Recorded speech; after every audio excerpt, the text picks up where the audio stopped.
So if you've had any unusual experiences you'd like to share with us, contact us. Pulp, the search for a lost science fiction classic. Hello everybody, Jake here. When I started this channel a year ago, I was very much a science fiction novice. Sure, I knew the big names, have read some of their books, and was at least familiar with a lot of their work, but there is a vast universe of vintage and pulp science fiction that I knew nothing about, and it was eagerly waiting for me, and I jumped right in. As I read and reviewed more and dug deeper into the genre, a name kept coming up from time to time, always in passing, like a specter. A voice of warning on the wind, do not read that, avoid this author, etc. Extremely prolific, with over 20 pseudonyms, it was too much to keep track of, and I knew it was only a matter of time before I stumbled upon this UK author. And well, my time has come.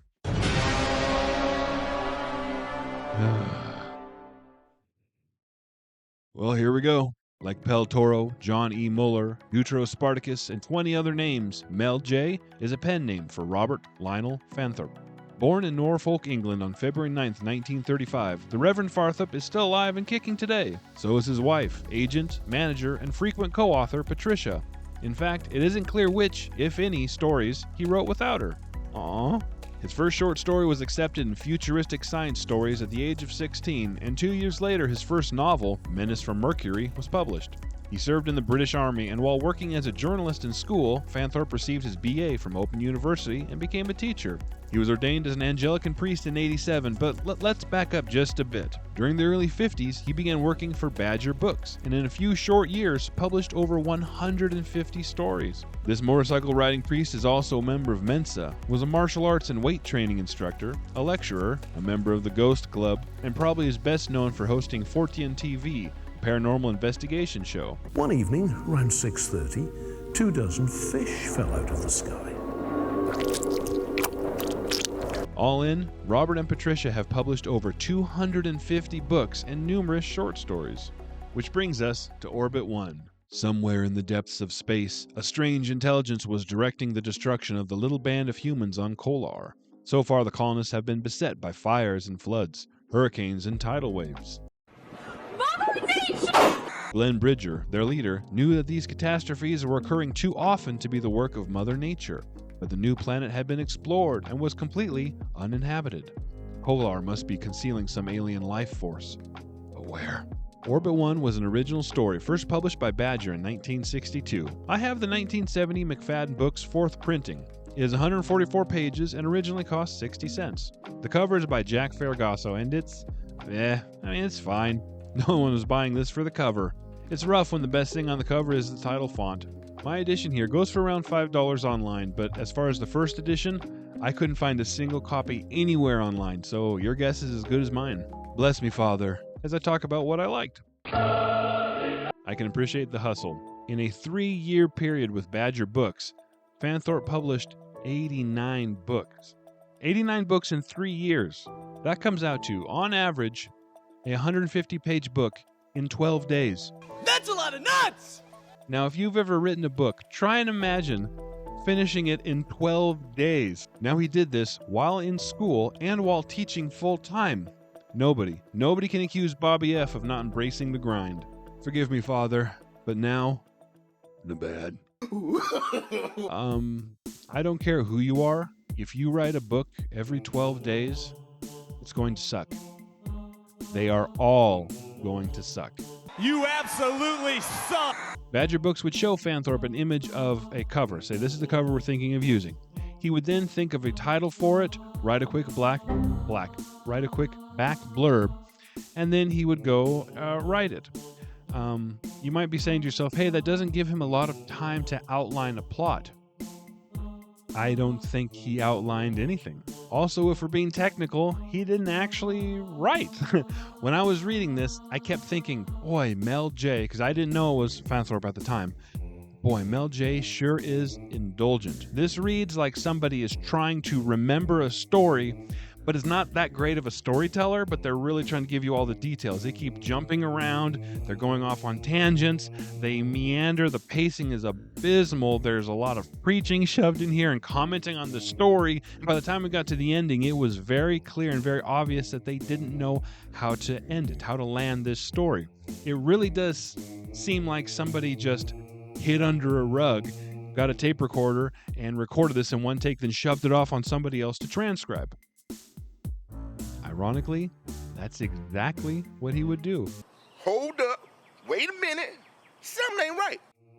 After work, in the evenings, he would come home, get his tape recorder, crawl under a rug, and then record all this stream of consciousness style, then emerge from his rug, pawn the tape off to his wife or a friend, and they would transcribe it. Once they were finished, he proofreads it, sends it off to Badger, gets his check for 25 pounds, and then immediately on to the next one. No notes, no plot, no story. When asked about the plethora of errors that this causes and the vast criticism of his work, Fanthorpe has said, "So you sold a couple hundred pulp novels and anthologies back in the 50s and 60s, and nobody offered you a Nobel Prize or a Hugo. What the hell? Make the most of it. There's no such thing as bad publicity, although some is better than others. You were, after all, the world's most prolific SF and fantasy writer. Talk about it. Cash in on it." Or as the dying Wyatt Earp was alleged to have told the cub reporter who wanted the real story of the OK Corral, "To hell with the truth, kid. Print the legend." I can appreciate the Teflon skin, but from where I sit, this is not a legend. This is a cautionary tale.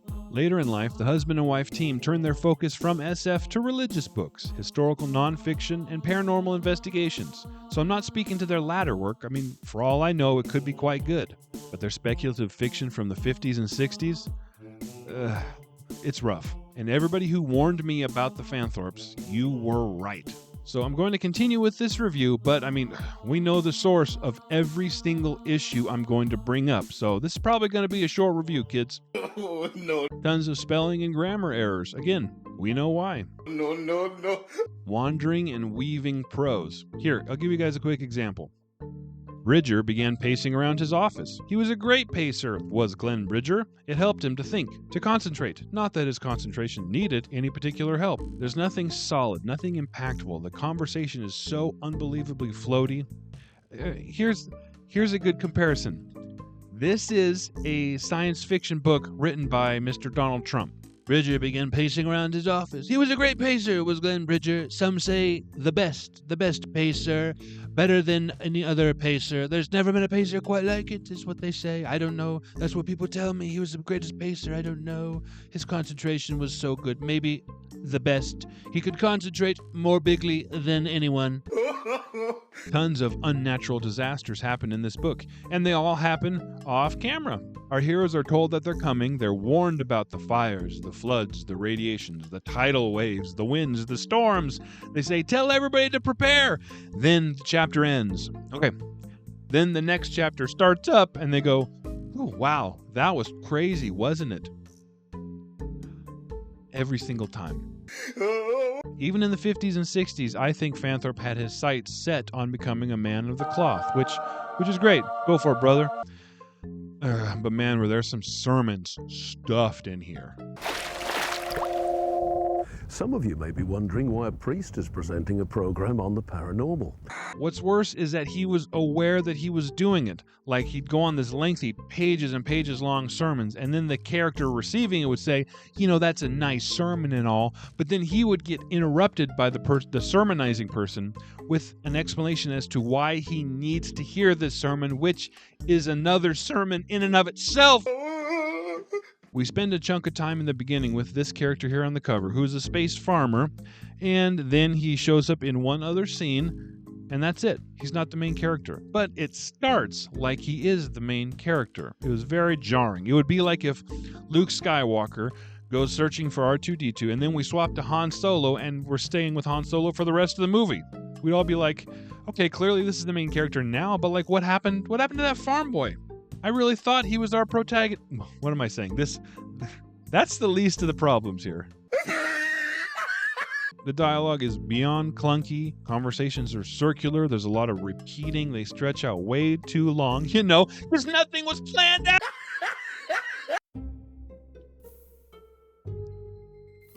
keep doing it wrong.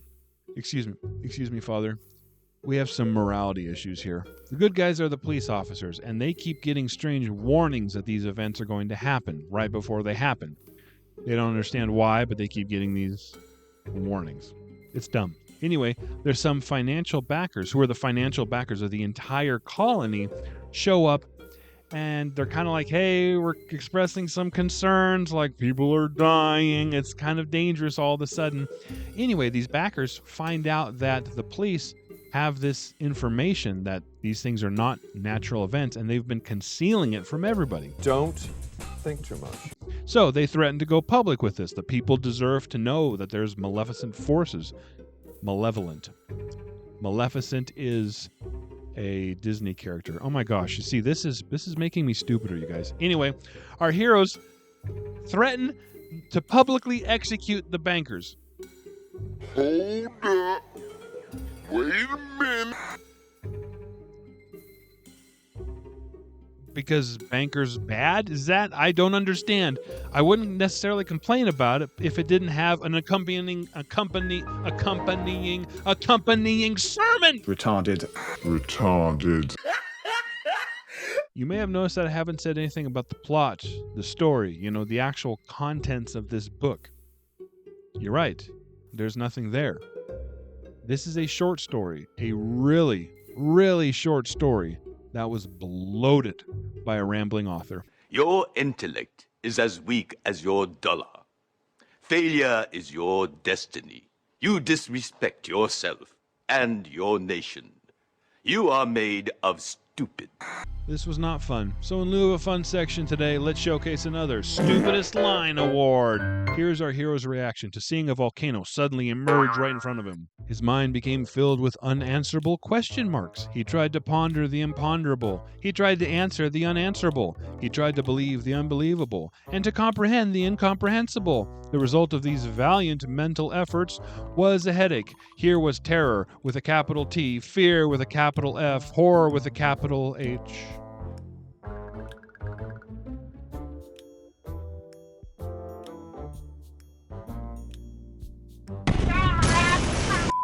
So what's the verdict? She's hungry, so let's end the year feeding the Pulp machine. Return to Pulp! Boring, uninspired, and chock full of fatal errors of every kind. By all accounts, the Fanthorpes are great people. The show was fun, and their latter stuff is probably fine. But if you see a 50s and 60s sci-fi book by one of these pen names here, leave it on the shelf. Hey Jake, try and show some respect. 89 books in 3 years? That is legendary. Sorry, no. Anybody, and I mean anybody, can ramble into a tape recorder for a couple hours and then toss off and say, here, try and make a story out of this.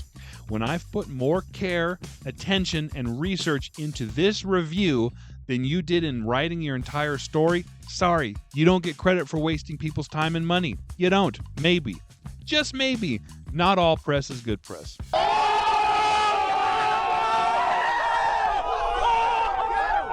And that is my review of Orbit 1. Have you read this or anything else by the Fanthorpes?